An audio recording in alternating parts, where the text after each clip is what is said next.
सुप्रभात बच्चों, आज हम आपकी पाठ्य पुस्तक हिंदी के अध्याय 8 का अध्ययन करेंगे, जिसका शीर्षक है सच्चाई का उपहार। तो चलिए पाठ को पढ़ते हैं और जानते हैं कि सच्चाई का उपहार किस प्रकार से एक बच्चे को मिलता है। पाठ को शुरू करते हैं। अध्याय 8 सच्चाई का उपहार। सबसे पहले पाठ परिचय को जानेंगे। जब हम अपने किसी सहपाठी को विद्यालय में कोई गलत काम करते देखते हैं, तब हमारे सामने बड़ी दुविधा होती है। क्या हम प्रधानाचार्य से उसकी शिकायत करें या चुप रहें? शिकायत करने पर क्या वह हमें अपना मित्र मानेगा? वह हमसे इस शिकायत का बदला तो नहीं लेगा। आखिर हम करें तो क्या करें? ऐसी ही स्थिति में एक छात्र बाज बहादुर ने क्या किया, आइए इस कहानी को पढ़कर जानते हैं। तो बच्चों, जब भी आप भी हैं वो छोटे बच्चे, अगर आप कक्षा में देखते हो कि कोई आपका सहपाठी यानी कि जो आपके साथ पढ़ते हैं, आपके मित्र हो सकते हैं वो, या साथी जो कक्षा में पढ़ने वाले, वो कुछ गलत करते हैं, तो आपके सामने एक प्रश्न खड़ा होता है, क्या हम इसकी शिकायत करें टीचर से, प्रधानाचार्य से, या ना करें? अगर हम शिकायत करते हैं तो ये हमको अपना मित्र मानेगा नहीं मानेगा, हमारा दोस्त रहेगा नहीं रहेगा, हो सकता है कि हमारे साथ ही कुछ बुरा कर दे। आपके सामने ऐसी समस्याएं आती रहती हो। बच्चों, ये पाठ हमें एक छोटे बालक बाज बहादुर के माध्यम से सिखाता है कि ऐसी परिस्थिति अगर हमारे सामने उत्पन्न हो जाए तो हमें क्या करना चाहिए। तो चलिए पढ़ते हैं कहानी। मुंशी भवानी सहाय को बागवानी का बड़ा शौक था। वे तहसील के स्कूल में अध्यापक थे। तो कहानी शुरू होती है मुंशी भवानी सहाय के साथ, जिन्हें बागवानी बागवानी यानी कि बगीचे में पेड़ पौधे लगाने का बहुत शौक था, बहुत अच्छा लगता था उन्हें, कार्य पसंद था। और वे तहसील के स्कूल में पढ़ाते थे, अध्यापक थे। उन्होंने क्यारियों में भांति भांति के फूल पौधे लगा रखे थे, दरवाजों पर लताएं चढ़ा दी थी। इससे स्कूल की शोभा बढ़ गई थी। तो जो स्कूल में जो बगीचा था ना, बगीचे में बच्चों फूलों को लगाने के लिए जो जगह बनाई जाती है, जो पट्टी सी खींची जाती है, जिसके अंदर पौधे या छोटे पौधे या फूलों को लगाया जाता है, ठीक है, आपने भी देखा होगा। उन्हें क्यारियां कहा जाता है कि थोड़ी सी मिट्टी वाली जगह छोड़ दी, बाकी फिर पक्का फर्श रहता है, तो उनको क्यारियां कहते हैं, ठीक है। और उन्होंने बहुत अच्छे अच्छे से पौधे लगा रखे थे, फूल लगा रखे थे। और जो स्कूल के दरवाजे थे उन पर भी जो लताएं लताएं यानी कि जो बेल चढ़ा दी थी, यानी कि पत्तियां जिसमें ऐसे बेल होती हैं, ठीक है, लपट लपट के ऐसे दीवारों पर पेड़ों पर चढ़ती है वो। इससे क्या हुआ था, स्कूल की सुंदरता बढ़ गई थी। वे अपनी कक्षा के लड़कों से बगीचों को साफ करने और सींचने में मदद लिया करते थे। लड़के भी इस काम को रुचिपूर्वक करते, इससे उनका मनोरंजन भी होता था। तो बगीचे की साफ सफाई या पौधों को पानी देना, सींचना यानी कि पौधों को पानी देना, उसमें वो अपनी कक्षा, जिस कक्षा के वो अध्यापक थे, उस कक्षा के बच्चों की वो मदद ले लिया करते थे, और बच्चे भी खुश होकर रुचि से खुशी से इस काम को करते थे। कक्षा के कुछ लड़कों को यह काम बिल्कुल पसंद नहीं था। वे हाथ से कोई भी काम करने में अपना अपमान समझते थे। तो कक्षा में कुछ बच्चे अच्छे थे तो कुछ खराब भी थे। कुछ बच्चे ऐसे थे जिन्हें अच्छा नहीं लगता था, ये सारा काम करना बिल्कुल अच्छा नहीं लगता था। वो तो समझते थे कि हमारा अपमान हो रहा है, ठीक है, कोई हमारा निरादर कर रहा है अगर हमसे ऐसा कोई काम करवा रहे तो।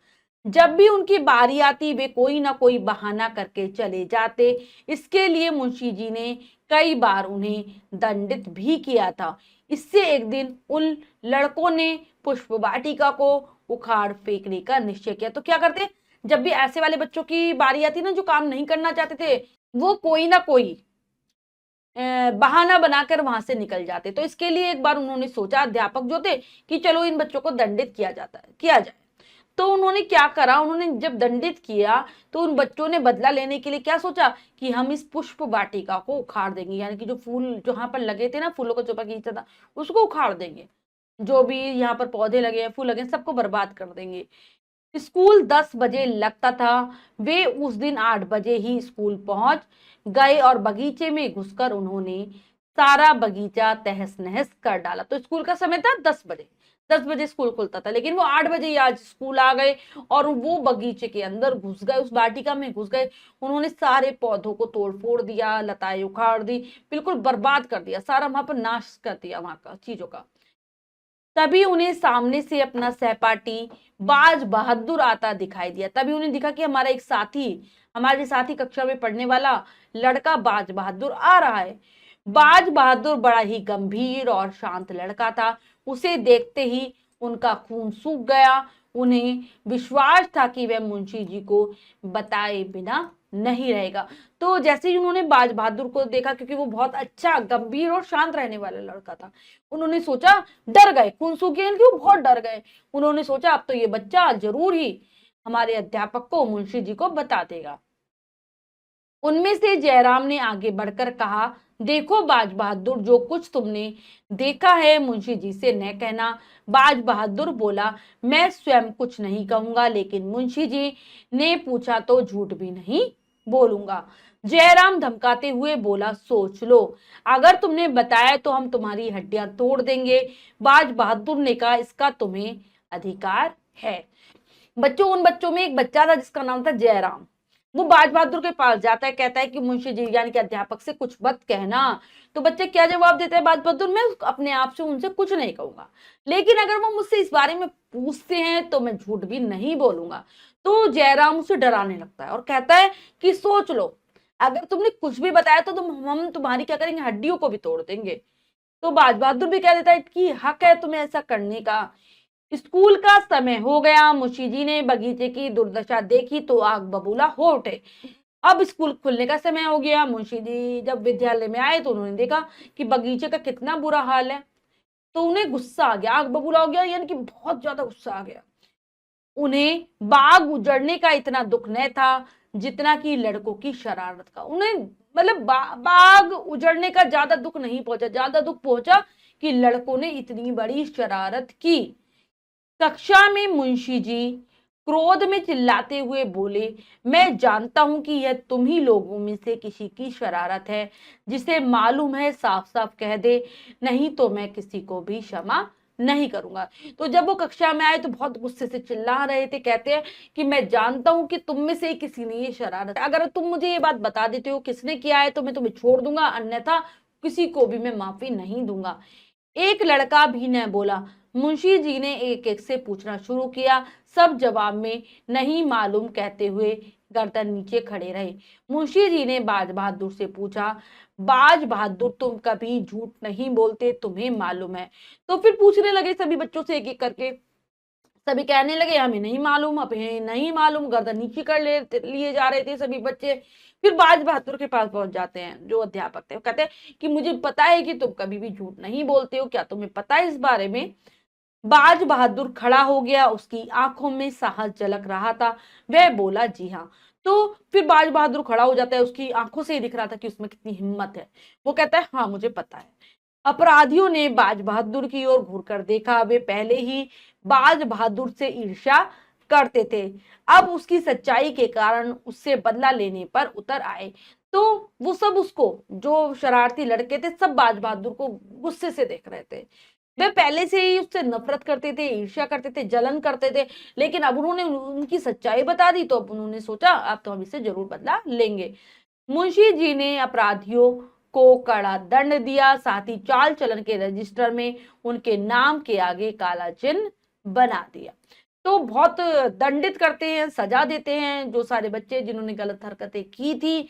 और रजिस्टर में भी, जहां पर चरित्र वाला जो कॉलम बना होता है चाल चलन, वहां पर भी उनके आगे ब्लैक मार्क लगा देते हैं, काला चिन्ह लगा देते हैं। छुट्टी लिखा है यहाँ पर, छुट्टी होगा। छुट्टी होने के बाद बाज बहादुर घर की तरफ चला। अब छुट्टी हो गई स्कूल की तो, और बाज बहादुर अपने घर की तरफ जाने लगा। रास्ते में अमरूद का एक बाग था। वहीं जयराम और उन लड़कों ने बाज बहादुर को घेर लिया। बचने का कोई उपाय न था। बाज बहादुर ने आगे कदम बढ़ाया तो जयराम बोला। अब जब वो जाने लगा, घर की तरफ जाने लगा, तो रास्ते में पड़ता था एक अमरूद का बाग। वहीं पर जयराम अपने साथियों के साथ खड़ा था, बाज बहादुर का इंतजार कर रहा था। और जैसे ही बाज बहादुर आया, उन्होंने चारों तरफ से उसे घेर लिया। अब बाज बहादुर को तो समझ में आ गया कि अब मैं इनसे बच ही नहीं पाऊंगा। और जैसे ही वो आगे बढ़ाने लगा अपना कदम, तो जयराम एकदम से बोला, इतनी क्या जल्दी है? सच्चाई का इनाम तो लेते जाओ, कि तुम्हें घर जाने की इतनी जल्दी क्या हो रही है? जो तुमने किया है उसका उपहार तो ले लो। यह कहकर वे चारों एक साथ बाज बहादुर पर टूट पड़े। बाज बहादुर भी उनका मुकाबला करने लगा। तो चारों एक साथ से क्या करते हैं, बाज बहादुर पर टूट पड़े, यानी कि उसे मारने लगते हैं। और बाज बहादुर भी उनका मुकाबला तो कर रहा था, लेकिन वो अकेला था। लड़ाई में बाज बहादुर की पसली में जयराम का ऐसा घूसा पड़ा कि वह एकदम चकराकर गिर गया। जयराम और उसके साथी बाज बहादुर की हालत देखकर डर गए और यह समझकर कि उसकी जान निकल गई है, वहां से भाग निकले।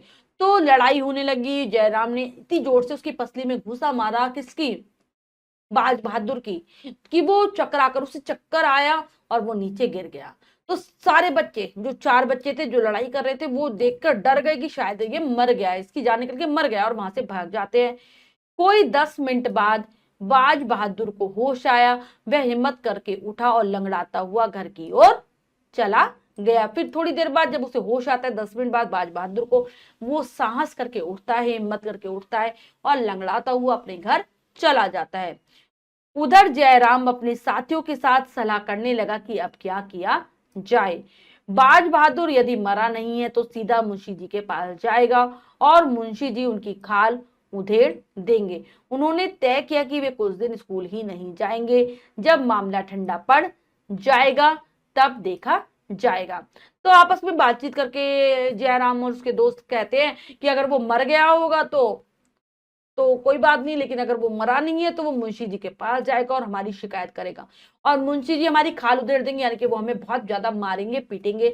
इसीलिए हम कुछ दिन स्कूल नहीं जाते। जब मामला शांत हो जाएगा, ठंडा पड़ जाएगा, शांत हो जाएगा, तब देखेंगे आगे का। दूसरे दिन स्कूल लगा। जयराम और उसके साथी उपस्थित नहीं हुए।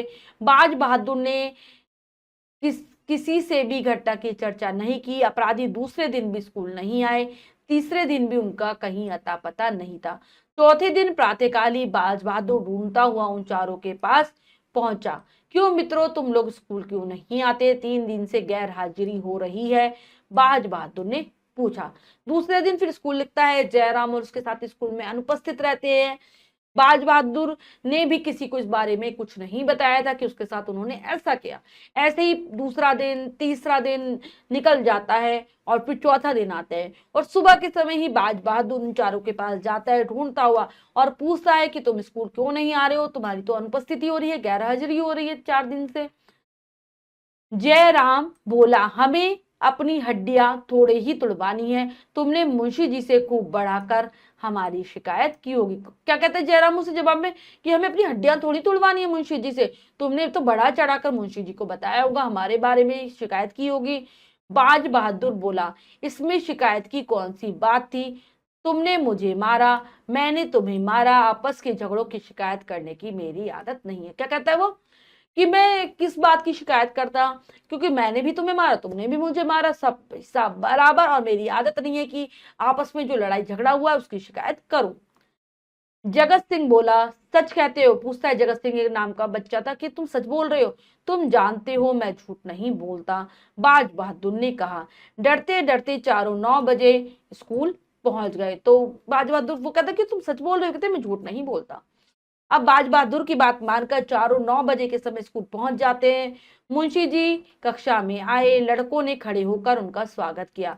उन चारों को देखकर मुंशी जी ने केवल इतना कहा, तुम लोग 3 दिन से कक्षा में अनुपस्थित थे। मैंने कुछ जरूरी सवाल करवाए हैं, अपने साथियों से पूछकर कर लो। फिर वे पढ़ाने में मग्न हो गए। तो जब कक्षा शुरू होती है, मुंशी जी यानी कि उनके अध्यापक कक्षा में आते हैं, चारों खड़े होकर उनका स्वागत करते हैं। जैसे कि आप सभी खड़े होते होंगे कक्षा में जब आपके अध्यापक, आपके टीचर आते होंगे, वैसे। और मुंशी जी उन्हें कुछ भी नहीं कहते, बस कहते हैं कि तुम 3 दिन से स्कूल नहीं आए थे, मैंने कुछ सवालों को कराए हैं, कुछ प्रश्न कराए हैं, अपने दोस्तों से पूछकर कर लेना। और फिर वो पढ़ाने लगे। स्कूल की छुट्टी हुई तो चारों बाज बहादुर के पास गए। चारों अपने किए पर लज्जित थे। जब छुट्टी होती है चारों जाते किसके पास? बाज बहादुर के पास, क्योंकि उन्होंने जो किया था उसके लिए वो शर्मिंदा थे। जगत सिंह बोला, मित्र, अब हम सब तुम्हारे अपराधी हैं। हमने तुम्हारे साथ बड़ा अन्याय किया है, हमें क्षमा कर दो। तो कहते हैं कि अब हम तुम्हारे अपराधी हैं, हमने तुम्हारे साथ गलत किया है, यानी कि अपराधी हैं, यानी कि हमने तो तुम्हें मारा, इतना कुछ करा, तब भी तुमने हमारी शिकायत नहीं की, इसलिए हम अपराधी, अपने आप को अपराधी मानते हैं, क्योंकि वो लज्जित है। हमने तुम्हारे साथ गलत किया है, अब हमें माफ कर दो। अरे भाइयों के झगड़े में क्षमा कैसी? पहले भी मैं तुम्हें भाई ही समझता था और अब भी भाई समझता हूँ। कहते हुए बाज बहादुर का गला भराया। उसे उसकी सच्चाई का उपहार मिल गया था। तो वो कहता है, बाज बहादुर कहता है कि लड़ाई झगड़े में कोई क्षमा नहीं मांगनी चाहिए, और वैसे भी हमारा भाइयों का आपस में झगड़ा है, मैं तो पहले से ही तुम्हें भाई मानता हूँ और अब भी मानता हूँ। और यह कह के हुए ऐसा लगा कि जैसे वो अंदर से दुखी है उनके लिए, और वह उन्हें गले से लगा लेता है।